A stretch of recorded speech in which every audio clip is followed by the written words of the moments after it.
Bien, jóvenes, vamos por el tercero y yo espero que último vídeo de este tema.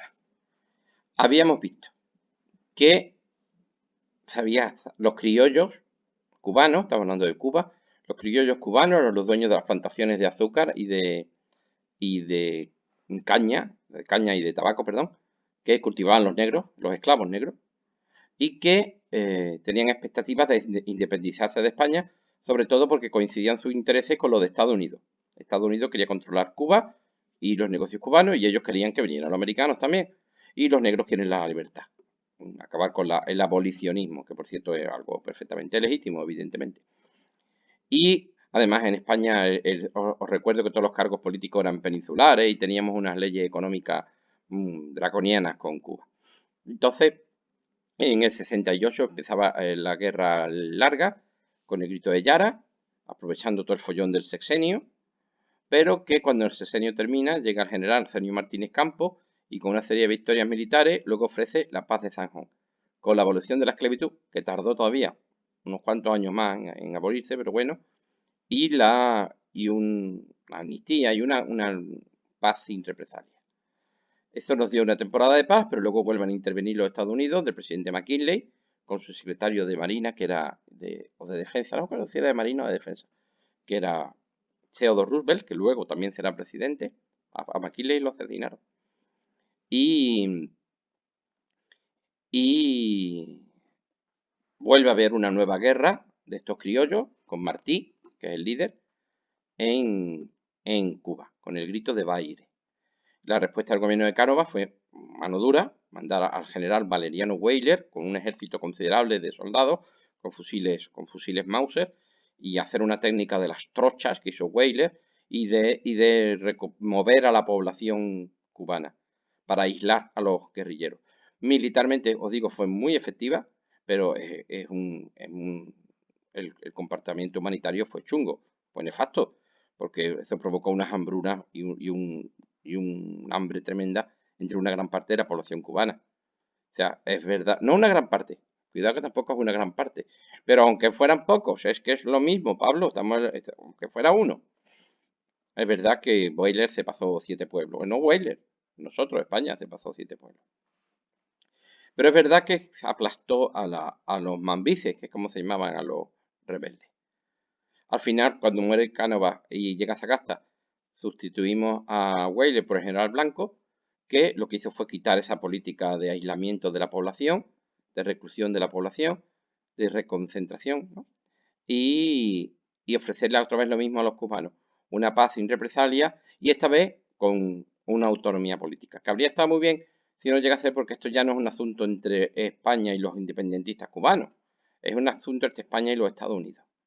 Y os recuerdo que ningún presidente de los Estados Unidos, y eso lo sabe muy bien McKinley, puede meter a los Estados Unidos en una guerra si el pueblo americano no se lo pide. Porque a diferencia de la España de Cánovas, en Estados Unidos no hay caciquismo, en Estados Unidos la gente vota. Y si tú haces una guerra que el pueblo no quiere, vale, harás la guerra, pero luego ya olvídate de que te voten en toda tu vida. Para eso ya os acordáis de los periódicos de William Hearst que iban preparando la opinión pública americana, inventándose una historia tremenda sobre lo malísimos que éramos los españoles. Hombre, algunas cosas malas teníamos, es verdad, pero exageraban un montonazo, y que Cuba era, vamos, Cuba era el infierno, Cuba era el infierno. Y así están las cosas, cuando en 1898, y este año hay que sabérselo, en febrero, los Estados Unidos anuncian al Ministerio Exterior español que el buque de guerra USS Maine, al que los españoles siempre hemos llamado el Maine, pero por favor es el Maine, el United States Ship Maine, o navío de los Estados Unidos Maine, un acorazado, bastante anticuadillo ya, del modelo es un pre-Dreadnought, ¿no? El Dreadnought, nada temo, que me voy a ir por una Valencia, Pablo. Ya está soltando el moco de siempre de que sabemos que eres listos. Nada, dejamos los acorazados británicos y la historia del acorazado y nos volvemos lo que estábamos. ¿De qué estaba hablando yo? Ah, sí, de que era un barco americano. ¿Eh? Va a ir de visita al puerto de La Habana. Va a ir de visita al puerto de La Habana. Visita de Buenavista. Lo cual al gobierno de Sagasta le sorprendió muchísimo, porque las cosas con Estados Unidos estaban bastante chungas. Pero vamos, que si los americanos quieren venir de visita, que vengan. Se ordenó que el barco más potente de la Armada Española, que era el acorazado Infanta Teresa, pues se fuera a Nueva York. Ya, si ellos van a Cuba, nosotros pues vamos a Nueva York. Y cogimos Teresa y nos mandamos a Nueva York. Y aquí llegó el Maine al puerto de La Habana. Y está ahí el Maine. Y la noche del 15 de febrero de 1898, están ahí todos, oh, qué bien. Y el Maine explotó. Pero que explotó, vamos. El barco se hundió y murieron la pila de marineros americanos.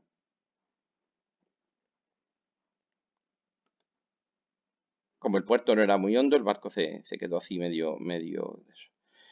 Y entonces mandaron buzos, claro, un tramazo. Mandaron buzos a ver qué había pasado. Y ahí empezó un debate, porque los buzos españoles decían que la chapa del Maine estaba doblada hacia afuera. El hierro del barco, del casco del barco, estaba doblado hacia afuera, lo cual demuestra que había sido una explosión interna de la Santa Bárbara del barco. Santa Bárbara es donde se guardan las bombas y todas esas cosas.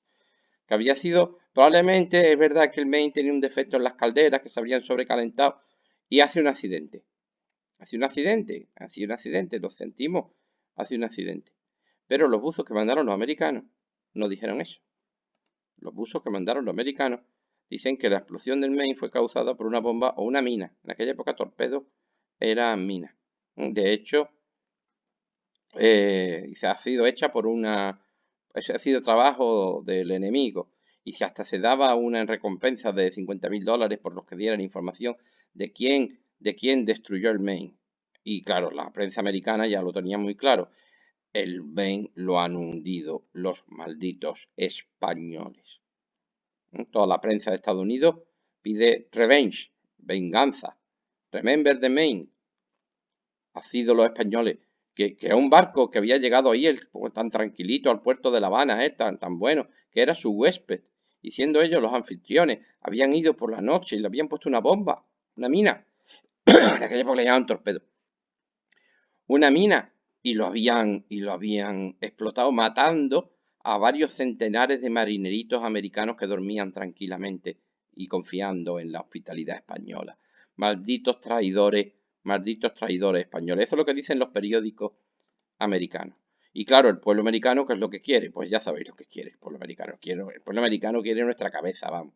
Y entonces va a empezar la guerra hispano-norteamericana de 1898. Guerra.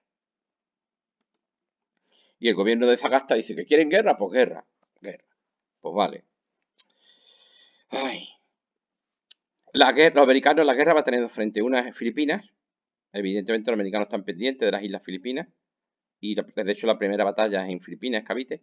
Y otra es Cuba y Puerto Rico. Por lo cual lo primero que hace Sagasta es coger al almirante Cervera, que era un excelente marino, por cierto, y decirle, Cervera, coge los barcos de guerra que tengamos mejores y llévatelos a Cuba a proteger Cuba. Y entonces la flota española se fue para Cuba. Oye, la flota española estaba muy bien, ¿eh? Los barcos eran muy modernos y yo creo que este es el Vizcaya, pero vamos, son muy parecidos. Son barcos bastante, no, este no es el Vizcaya, el que sea. Son barcos modernos. Lo que pasa es que la flota de guerra española estaba pensada para el Imperio Español. Y os acordáis que el Imperio Español tiene unas posesiones en la Guinea, otras posesiones en Cuba y otras posesiones en Filipinas y otras posesiones en la isla de Guam, las Carolinas y las Marianas. Eso hace que sean barcos muy marineros, que tienen que ir de una punta a otra del mundo. Entonces son barcos relativamente ligeros y están hechos para enfrentarse a los peligros que puedan encontrarse, yo que sé, a los piratas del Mar de Zulu y cosas de esas. Si lo pusiéramos un ejemplo, son un leopardo. Oye, que eran barcos buenos, ¿eh? Que eran barcos buenos, con muy buenos marinos, pero son como un leopardo. Vale. El problema es que la flota de Estados Unidos, la flota del Atlántico de los Estados Unidos, son rinocerontes. Este es el buque insignia, el Brooklyn, y esto es un bicharraco. Está hecho algo a la francesa. Ya está Pablo con el rollo de los acorazados, pero bueno, vamos a dejarlo. Otro pre-Dreadnought. Pero, Pablo, es que lo siento, pero es que me gustan mucho los acorazados y los barcos de guerra antiguos. ¿Qué le vamos a hacer? Este es el Brooklyn. Os digo una cosa, os pongo los dos barcos a la misma escala. O sea, esto es un leopardo y esto es un rinoceronte. Ninguno de los cañones que llevan los barcos españoles puede perforar la coraza de este monstruo. Por el contrario, los cañones, es que las torretas están vueltas hacia atrás. Aquí están, los cañones principales están aquí, en esta torreta. Los cañones, y aquí, en esta de aquí. Los cañones del Brooklyn nos pueden hacer papilla. Tienen un alcance, tiene unos cañones enormes y su alcance es mucho mayor que los nuestros. O sea, antes de que le podamos pegar un cañonazo ya nos están masacando ellos. Y aunque nos acerquemos, vamos, tendríamos que ponernos directamente a quemar ropa para poder perforar esta coraza. Dice Pablo, entonces, ¿qué hacemos metiéndonos en una guerra con estos tíos? ¿Qué hacemos metiéndonos? ¿Y España no tenía barcos de estos? No, porque la concepción naval española no estaba pensada para una flota que fuera la potencia hegemónica del mundo, como se está preparando la flota de los Estados Unidos. España tenía una flota pues para defender las Filipinas, Cuba y la Guinea y cosas, unas cosas muy chiquititas. Claro, es que era la flota lógica. ¿A quién se le iba a ocurrir que íbamos a tener una guerra contra los Estados Unidos? Pero vamos, entonces, Pablo, si no podemos, ¿por qué no decimos que no y nos rendimos? Por el honor de España, por favor, ¿cómo vamos a permitir que el honor de España nosotros vamos a luchar? Por supuesto que vamos a luchar. La primera batalla fue en Cavite, Filipinas, y llegaron los americanos y hundieron todos los barcos españoles y se quedaron con las Filipinas. Esto ya así, de tirón. Mientras tanto, pues la flota española embarca en Cádiz, por cierto, con un ánimo, la gente, el patriotismo se inflamó. Sí, vamos a pegarle a los americanos, a los yanquis, no sé qué, no sé en cuánto. Y mucho paso doble y mucha banderita. Nos van a dar la del pulpo. Aquí tenéis, este es el barco de guerra más potente que tenemos, este era el Teresa. Este sí es el Teresa. El Infanta Teresa, donde va el almirante Cervera. Oye, que no estaba mal, ¿eh? Esto, un leopardo. ¿Qué barcos tiene? Evidentemente esto no tenéis que saberlo. Bueno, pues iba el Teresa y los cruceros, o el Almirante Oquendo, el Vizcaya y el Colón. Y luego dos destructores. Los destructores son estos chiquititos, el Furor y el Plutón. Este es el Cristóbal Colón. El Cristóbal Colón, el pobre, no le habían montado los cañones, le faltan los cañones principales. Va el pobre desarmado, Angelito. Pero es rápido, anda, que lo que te va a servir. Y este es este es el Vizcaya. Lo que pasa es que es de la clase María Teresa. Las clases de los barcos se llaman por el primer barco que se arma, que se flota, mejor dicho. Pues bien, que no está mal, para hacer leopardos.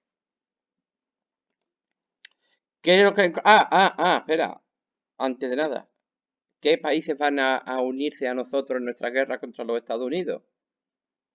Oye, ¿os acordáis eso que vimos de la Alianza y de la Entente al principio del primer vídeo? De que estaba la paz armada y se estaba preparando la guerra mundial y en la Alianza estaban los alemanes, los austriacos y los turcos y en la Entente estaban los franceses, los ingleses y los rusos. ¿Dónde estaba España? Con nadie, ¿no? Pues ya sabéis quién va a estar con España. Nadie. España está sola. A los británicos no le importamos una mierda, a los franceses le importamos una mierda, a los rusos no te digo nada, a los alemanes, anda que también tampoco nos podían haber ayudado. Pero bueno, los únicos que podían haber hecho algo eran los británicos y evidentemente no estaban por la labor ni de coña. Y estamos solos. Ese es el precio que se paga por ser el rarito, el que no quiere ir con nadie, el que no quiere estar en ninguna pandilla. Vale, nos vamos a librar de la Primera Guerra Mundial. Eso es verdad. No, eso no lo olvidéis nunca. Pero ahora cuando llega la guerra, no tenemos a nadie que nos apoye. Hasta el punto, os digo una cosa, estos son barcos de vapor. Y cada X tiempo hay que llenar de carbón las bodegas, lo que se llama carbonear. Pues bien, Cervera se encontró con un problema. Es que entre España y La Habana no había un maldito puerto donde los barcos españoles pudieran ir a carbonear. Porque ni los países sudamericanos que estaban controlados por los Estados Unidos, ni las posiciones de Jamaica y todas esas cosas que eran británicas, ni las francesas, no podemos ir a ninguna parte, ¿eh? Era muy complicado. Aún así os digo que Cervera era un excelente marino y consiguió esquivar a la flota de los Estados Unidos y carbonear en Puerto Rico, que era de España. Lo que pasa es que, ay, qué pena, El carbón que tenían en Puerto Rico era un carbón malísimo. Y de pronto nos vamos a ver que nos vamos a meter en esta guerra con un carbón de una calidad malísima. ¿Y eso en qué afecta? En la velocidad de los barcos. Los barcos españoles no van a correr todo lo que necesitaban, porque tenemos un carbón muy malo. Encima de que son barcos, somos un leopardo cojo. ¿Lo pillan? Somos un leopardo cojo. Aún así, Cervera consiguió salir otra vez y esquivar a la flota de los Estados Unidos y llegar a Cuba. Y llegar al puerto de Santiago de Cuba. Espera un momento, voy a enseñaros el mapa. El mapa. ¿Dónde que no está el mapa lejos? El mapa, aquí. Santiago está aquí, en la parte más rebelde de la isla. Teníamos que haber dado toda la vuelta para llegar a La Habana. Pero nos hemos metido en Santiago, porque aquí están los americanos allí ya, ¿eh? Nos hemos metido en Santiago de Cuba. Y es una parte muy rebelde, porque esto es Sierra Maestra, ¿eh? Esta parte de aquí es Sierra Maestra y esas cosas, y esto es complicado para los españoles. La ciudad no, la ciudad la controlamos nosotros. Vamos para otro lado, Pablo. Nos hemos metido en Santiago. No sé si veis aquí estos triángulos. Estos triángulos son unos castillos tremendos, los castillos del Morro, que tienen unos cañones muy potentes. Entonces, los americanos no pueden entrar. Entonces, nosotros hemos llegado y es como cuando estás jugando al pillar y dices casa, pues nos hemos metido aquí. El problema es que está aquí la flota de guerra española y de pronto aparece aquí el Brooklyn, el Texas, el Iowa, el Oregón, el Indiana, el Edison, el Nueva York y mi abuela. La flota y el Oregón que está aquí. La flota americana se pone en la puerta. Dice, ya saldréis. Además, las tropas rebeldes, los americanos han desembarcado también en la otra parte de la isla y las tropas americanas y rebeldes están acercándose a Cuba. Ya lo veremos en la batalla de la colina de San Juan, que fue 2 días antes. Pero eso lo veremos después. Entonces, aquí tenemos la flota de guerra española en Santiago. La cosa está complicada en los alrededores porque digo que hay muchas fuerzas rebeldes y americanas. Y los barcos aquí encerrados y la flota de guerra americana en la puerta. Evidentemente no vamos a ser tan tontos para salir, ¿no? Porque si salimos nos funden. Además, nuestro objetivo es, nuestra única salvación es la velocidad. Y vamos cojos. Os recuerdo lo del carbón. Os recuerdo lo del carbón. Y encima es que están muy cerca. Es que no nos van a dejar. Entonces, claro, es que salir era un suicidio. Pero el gobierno de Sagasta levantó un telegrama a Cervera. Cervera, el honor de España. El honor de España. Está el enemigo. Está el enemigo desafiándonos. Y nosotros no nos podemos quedar encerrados como si les tuviéramos miedo. Sal y lucha. Además, no podemos permitir que vaya a caer la ciudad de Santiago con los barcos en el puerto. Vamos, eso sería el ridículo más grande. Sal y lucha. Cervera le dijo, mira, pero tú sabes lo que me está esperando fuera. Tú estás viendo el Brooklyn, el Texas, el Iowa y el Oregón y el Indiana. Estos son monstruos. Estos son unos rinocerontes que pesan 2000 kilos cada uno. ¿Pero qué me estás contando? Nos van a hacer papilla. Nos van a hacer papilla. Y el carbón que tengo es muy malo. Oye, que Sagasta le volvió a mandar otra vez, oye, que salgas a luchar. Y el otro, que es una locura. Coño, que salgas. Que salgas. Y entonces al final Cervera dijo, vale, pero yo voy a firmar un papel que dice que yo no me hago responsable. Se lo dejó al obispo de Santiago de Cuba. Y le digo, señor obispo, guárdame esta carta. Yo sé lo que hay y por la orden es la orden y la cumplo. Pero vamos a la muerte. Vamos a la muerte. Entonces se fue la batalla de Santiago el 3 de julio del 98. El Maine lo hundieron en febrero. Se reunieron todos los oficiales a bordo del Teresa y a ver qué hacíamos. Dice, señores, el honor de España nos exige salir a luchar. Podríamos haber salido por la noche. En aquella época no hay radares, ni sonares, ni nada de nada. Si apagamos todas las luces y salimos así, como mucho, podríamos esquivarlos y dar la vuelta y llegar a La Habana. Nuestro objetivo es llegar a La Habana. Y si llegamos a La Habana, la cosa en La Habana es muy distinta, porque es la parte española, digamos, de Cuba. Es la parte donde el ejército español es muy fuerte. Y va a ser muy distinta.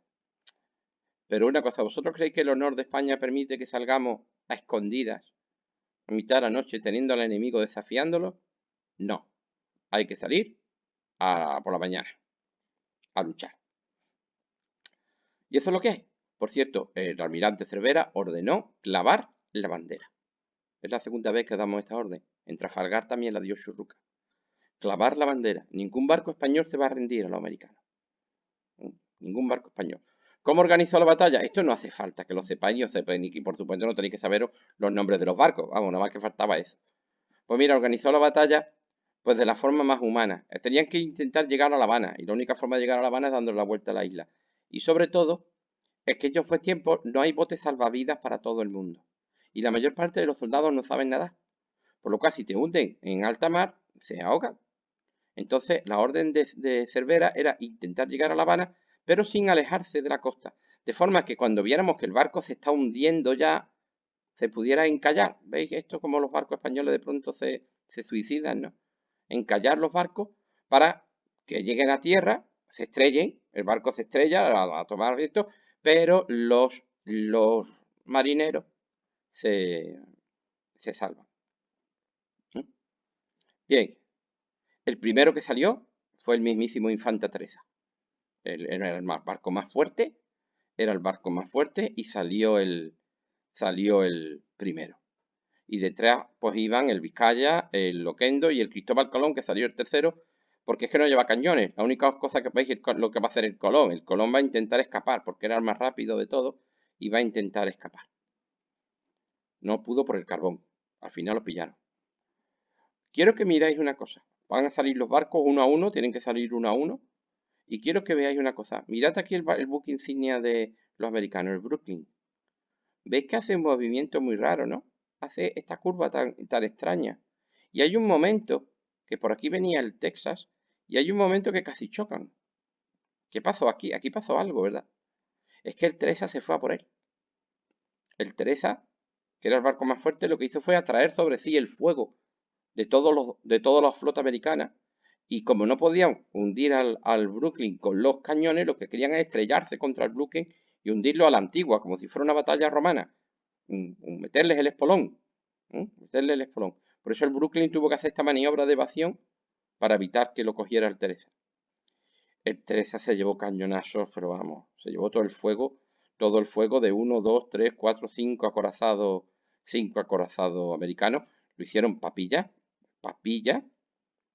disparó toda la munición. El Teresa disparó toda la munición de su Santa Bárbara, todas las balas que teníamos, todas las bombas que teníamos, las disparamos. No conseguimos perforar ninguna coraza de ningún barco. Y ya, pues como veis aquí, por las 10:15, ya cuando es un mero cascarón flotante y ya esto ya no hay quien lo mantenga en pie, se dio la orden de encallar el barco. La misma suerte va a tener el Oquendo y el Vizcaya. El Cristóbal Colón casi escapó, pero le falló el carbón y al final el Brooklyn y el Oregón lo pillaron. Hay una cosa que a mí me afecta mucho, ¿no? Ha salido el Teresa, que es un acorazado. Ha salido el Oquendo, el Vizcaya y el Cristóbal Colón, que son cruceros. Pero es que quedan dos barcos, queda el Plutón y queda el Furor. No sé si veis el tamaño. Son estos dos. Oye, y salieron con la bandera de España clavada al mástil para no rendirse, y ellos dos solos se atrevieron a salir a luchar contra toda la flota del Atlántico de los Estados Unidos. Y claro, pues ahí está, a las 11 y a las 11:15 ya están los dos listos. Todos los barcos fueron hundidos, de hecho no se hundieron, de hecho se encallaron, Gracias a Dios, una gran parte de los marinos pudo salvarse, de los marineros pudieron salvarse. Muchos murieron por los cañonazos. Es la última gran batalla contra otra potencia de la Armada Española. Nos han dado la del pulpo. España se ha quedado sin flota de guerra por segunda vez en nuestro temario. Pero hay que decir que hemos quedado como Dios. Hemos luchado como unos valientes, sí, innegablemente, pero qué penita. Aquí tenéis la batalla, ¿no? Los barcos españoles intentando, ves que aquí está la tierra, y los barcos americanos haciéndolo papillas. La revista Simplicísimo alemana puso esta viñeta, ¿no? Aquí tenéis a España con su barquito de madera y de porquería, y el presidente McKinley, que nos tiene que mirar con un catalejo para ver, ¿no? De lo poquísimo. La época del honor ya se ha perdido, tras la época del acero y de los cañones, ¿no? Mientras tanto, os digo, en tierra, el ejército americano ha desembarcado y está luchando en tierra. El secretario de Marina, Theodore Roosevelt, ha hecho un cuerpo de voluntarios, los de Rough Riders, los duros jinetes, que han desembarcado en Cuba. El ejército americano es un auténtico desastre. Es un auténtico desastre. Se llaman los duros jinetes y se han olvidado los caballos en América. No tienen caballo. Nada más que tenían un caballo, uno para Roosevelt. Ya está, los demás no llevaban ni un caballo. Porque no, el desembarco ha sido un auténtico caos. Un auténtico caos. Y por cierto, han desembarcado ahí más chulos que un 8 en la parte más dura de la isla, la parte occidental, con, con donde hay más selva, y se han metido directamente en la Manigua y la fiebre amarilla los está machacando. O sea, los está machacando la fiebre amarilla. Que lo más peligroso de la guerra de Cuba no son las balas, es la fiebre amarilla. Y luego se están dando cuenta de otras cosas. Sus fusiles, los fusiles que ellos tenían, eran una antiguaya. Todavía tenían pólvora negra, de las que hace humo. Y cuando se están enfrentando al fusil Mauser de los españoles, que es infinitamente más potente, infinitamente más preciso, y encima no hace humo, por lo cual tú no ves dónde está el tío que te dispara, pues se van a llevar una muy desagradable sorpresa. Vamos a empezar a zumbarles muy duro, ¿eh? Por ejemplo, además hay una cosa que es terrorífico. La batalla de la colina de San Juan, o de la loma de San Juan. Esta fue 2 días antes de lo de la batalla de Santiago. De hecho, es en las afueras de la propia Santiago. Los americanos ya estaban casi llegando a Santiago. Los americanos no tenían ni idea de lo que es luchar una guerra seria. ¿Eh? No tenían ni idea. Ellos estaban hechos a luchar, yo qué sé, contra los mexicanos y contra los indios. No tenían ni idea. Luchaban así, a pelo, a cuerpo. Os cuento. La posición española, esto no hace falta que lo sepáis. La posición española en este 1 de julio es esto, ¿eh? Un murito así de chico con 4 alambres de espino. 4 alambres de espino. Eso no es peligroso esto, ni nada. Y fusiles Mauser. Y van los desgraciados y atacan así. Fue una carnicería. La batalla la ganaron los americanos, ¿eh? Pero cuidado, os dejo los datos. El soldado español había 800. Esto no es así, esto no es así de alto, ¿eh? Esto era así. Vamos a dejar las cosas claras. Había 800 soldados españoles y hicieron falta 8.412 americanos. O sea, 10 veces 10 soldados americanos por cada español. Proporción 10 a 1. La artillería, mirad la proporción de la artillería y mirad los muertos y heridos. Sí, hubo 267 muertos españoles. Básicamente los que estaban casi todos en la parte de arriba de la colina. Pero es que a los americanos nos llevamos por delante un 10%, no. Un 10% no, un 12, un 15% de baja. O sea, los americanos ganaron la guerra y los periódicos contaron esto como una gran victoria. A Roosevelt lo pusieron como un héroe. Oh, Roosevelt fue el que encabezó el asalto a la colina de San Juan. Fue un desastre. Fue un desastre completo, vamos. Un desastre completo. ¿A quién se le ocurre en pleno siglo XX, desgraciado, cuando se está enfrentando a tíos con fusiles Mauser, salir a pelo? Es que eres tonto. Y encima la fiebre amarilla, es que antes de atacar un país hay que ver qué clima tiene. Y tú, si un país tiene una selva, ten cuidado con la selva. Fue un desastre para los Estados Unidos, ¿eh? Un desastre. Sí, ganaron la batalla, sí. Pero cuidado una cosa, ¿eh? Han tomado la colina de San Juan, que está en la parte, os lo recuerdo, oriental de la isla. Y aquí había 800 españoles. De hecho, en lo alto de la colina, técnicamente hablando, lo que hay son 300. Y en verdad no son 8.000, son casi 12.000 americanos, ¿eh? Pero bueno, es otra historia. Pero es que os recuerdo que el ejército español son casi 300.000 soldados, ¿eh? Y si 200 han hecho semejante carnicería, 800 han hecho semejante carnicería, luchando contra 1 a 10, imagínense lo que va a hacer tomar La Habana. Cuando te vayas metiendo en la parte despejada de Cuba, donde los fusiles son mucho más efectivos, por cierto, donde los fusiles son mucho más efectivos y donde les vamos a dar, ¿eh? Les vamos a dar, ¿eh? Además, los generales españoles tenían una experiencia en combate entre la guerra cantonalista y las guerras carlistas, y muchos habían estado incluso en la guerra de África, aquella era de O'Donnell, que sabíamos más de guerra que de ellos. Ellos nada más que sabían de luchar contra mexicanos y contra indios. Pues no. ¿Qué decir? Pues no, hombre, que no, que no. En ese momento nos rendimos. España se rindió. Pax. Ala, la paz de París. A finales del 98. España se rinde y lo da todo. ¿Qué queréis? Los americanos quieren Cuba. Cuba va a ser un país independiente que va a estar totalmente bajo el control de los americanos. Los americanos se quedan directamente con Puerto Rico. Venga, te quedas con... El pobre Puerto Rico no había dicho ni pío. Pues con Puerto Rico. Ah, y queremos las Filipinas también. Las vendieron. Les vendimos las Filipinas. ¿Y qué más queréis? España pierde todos sus territorios de ultramar. Nada más que nos quedó la Guinea porque los americanos no querían la Guinea ni para nada. Pues ala, y se lo dimos todo y perdimos la guerra. Y a tomar viento.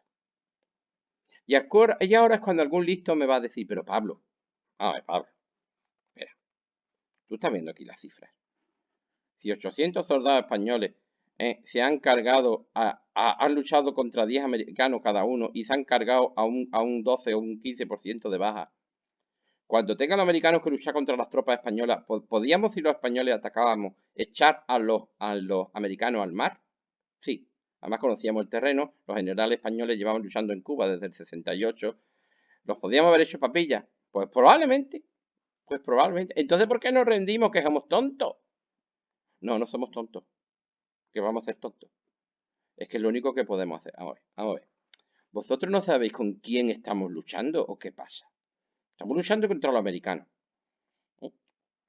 Imagínate, vamos a hacer un supuesto táctico. Esto no tenéis que saberlo. Lo estoy contando por contároslo. Imagínate un supuesto táctico. Imagina que ahora cogemos al general Blanco, que es el que estaba allí, hace una ofensiva de la suya, que el tío era bueno también, y echamos a los malditos americanos al mar. Y matamos a los... Vamos, que los matamos. Matamos 50.000 soldados americanos y recuperamos la isla de Cuba entera. Vale. ¿Y ahora qué? Pues ¿sabes lo que va a pasar? Que mañana tenemos la flota de guerra de los Estados Unidos en plan heavy metal en el puerto de Cádiz. Y vienen los americanos con los barcos y nos muelen a hostia viva Cádiz y Málaga y La Coruña y el Ferrol y Cartagena. Y cuidado, que los americanos también saben fabricar fusiles y se han dado cuenta que nos han cagado. Pero ¿podrían fabricar mejores fusiles? Sí. ¿Y podrían mandar 1.000.000 de soldados si quisieran? Sí. Una cosa, los americanos son muy cabezones en las guerras, ¿eh? Los americanos son súper cabezones en las guerras. Se ha visto en dos guerras, en las guerras mundiales.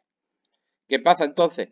Que si nos metemos en una guerra más seria, si les matamos, o sea, si se han cabreado porque le hemos matado 200 marineros del Maine, que no se los hemos matado nosotros, pero bueno, si le matamos 50.000 soldados, vamos, es que invaden España. ¿Entendéis? Es un enemigo al que no podemos vencer, que tiene un potencial industrial que nos centuplica. Centuplica. Y entonces me diréis, Pablo, ¿y por qué no nos rendimos al principio? ¿Por qué no le vendimos Cuba y ya está? Y yo, pues por el honor de España.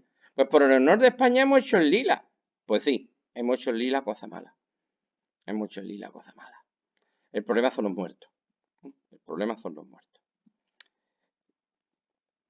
Por cierto, tengo que decir una cosita. Cuba, el gobierno americano dio una orden. En cuanto se firmó la paz, ordenó que cuando el ejército americano entraba en un pueblo, bajo ningún concepto se permitiera que las autoridades rebeldes cubanas tomaran el poder. Había que mantener en el cargo a los alcaldes y a los cargos españoles hasta nueva orden.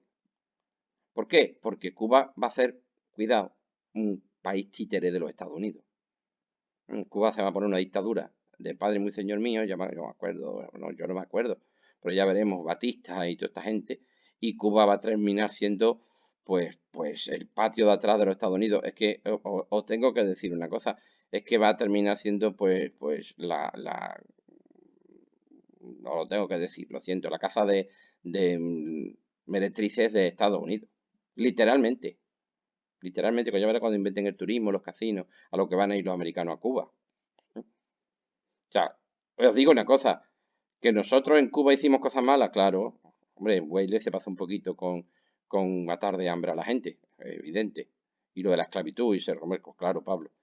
Pero verás cómo son los americanos. Se dieron cuenta los cubanos que los americanos son más chungos que nosotros. Cuidado. Ah, por cierto, Orbeno tuvo una cosa buena, nos libramos de Filipinas y de los piratas del mar de Zulu y de todas esas cosas. Y se los dejamos a los americanos.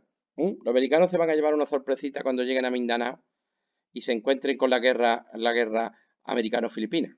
Se verán que los piratas de Mindanao y los piratas del Mar de Zulu les van a hacer un recibimiento, vamos, les van a hacer la ola. Pero eso es una larga historia. Aquí la Bernieta tiene mucha mala suerte, esperando el veredicto, ¿no? ¿Quién ha matado a España, no? ¿Quién ha matado? Aquí están los prusianos, los ingleses, los austriacos, los italianos, los franceses, los rusos, y aquí el tío Zan haciéndose el eso, y la pobre España, pues lista. Al final Teddy Roosevelt fue presidente y se ganó un hueco en, en el Monte Rushmore, en Estados Unidos. Este hizo también el Canal de Panamá, es una larga historia. En España esto se cayó como un mazazo. Una derrota, pero una derrota en toda la línea. España se hundió, ¿eh? Entre que económicamente no estábamos muy bien, que la pérdida de Cuba fue un desastre económico para España. Porque es verdad que las industrias textiles y esas cosas trabajaban muchísimo con Cuba. Y sobre todo la sensación de que nos han pegado y nos han humillado y somos unos pringados. La sensación de ser unos pringados y unos mierdas va a ser fortísima. Se quitó la regencia de su madre y se coronó a Alfonso XIII con 13 años. Aquí no, aquí ya estaba mayor, pero siendo casi un mozuelo. Pero España está totalmente hundida. Esto va a generar una reacción cultural, que espero que la hayáis visto en literatura, que es la generación del 98. Como en escritores, bueno, por Machado, Unamuno, Baroja, Valle Inclán, poca gente, Azorín, unos que no valen para nada. Y España, curiosamente, en esta generación del 98, lo que hace es encerrarse aún más en sí misma y sobre todo centrarse en lo más español, en Castilla, y se vuelve hacia adentro. Es como el que pilla una depresión y se encierra en su casa. No, cuando tú tienes una depresión lo que tienes que hacer es salir y darte cuenta de que tampoco éramos tan terribles. Bueno, pues Cuba se ha ido, pues me alegro por los cubanos, que les vaya bien, que los moros de Mindanao no nos quieren, pues vale. Oye, que no han pegado a los Estados Unidos, pues anda, no te digo para dónde digo. Pero no, España se va a hundir y es verdad que hay una crisis psicológica muy fuerte. Y en el ejército español se va a notar muchísimo. Y muchos van a echarle la culpa al ejército español, que por cierto al final el ejército ni nos había metido en esa guerra ni la iba a perder. Han sido los políticos los que la han montado todo, pero bueno.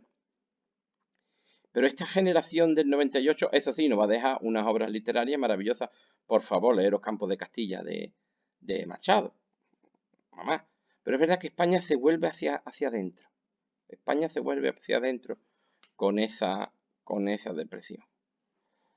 Y yo creo que aquí vamos a dejar a la pobre España. Está empezando el siglo XX. Está empezando el siglo XX y que tampoco es que va a ser una alegría, ya lo sabéis, ¿no? Y aquí dejamos a España. Nos vemos, jóvenes.